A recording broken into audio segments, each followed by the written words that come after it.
கோவில்பட்டி அருகே கொள்கலன் சரக்குந்தில் 350 வரிசை தட்டுகளில் தாய்மாமன்கள் சீர்கொண்டு சென்றதை அப்பகுதி மக்கள் வியந்து பார்த்தனர்.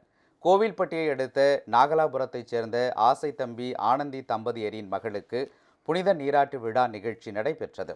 இதற்காக ஆனந்தியின் சகோதரர்கள் பவித்குமார், சூர்யா ஆகியோர் தடபுடலாக சீர்வரிசை கொண்டு சென்றனர். பட்டுச்சேலை, தங்க நகைகள், பாத்திரங்கள், பழ வகைகள், இனிப்பு வகைகள் என 350 வரிசை தட்டுகளை கொள்கலன் சரக்குந்தில் ஊர்வலமாக கொண்டு சென்றனர். வழி நெடுகிலும் வான வேடிக்கை, செண்டை மேள முழக்கம், ஆடல் பாடலுடன் சீர்வரிசை ஊர்வலம் அமர்க்களப்பட்டது.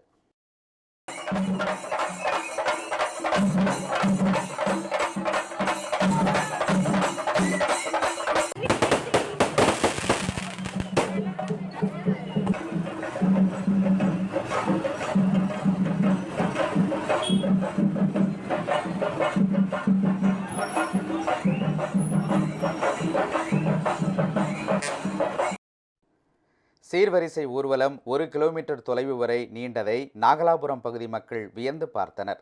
தனி குடித்தன கலாச்சாரம் அதிகரித்து வரும் இக்காலகட்டத்தில் தாய்மாமன் உறவின் வலிமையை பறைசாற்றும் வகையில் நடைபெற்ற சீர்வரிசை ஊர்வலம் அப்பகுதி மக்களின் கவனத்தை பெரிதும் ஈர்த்தது.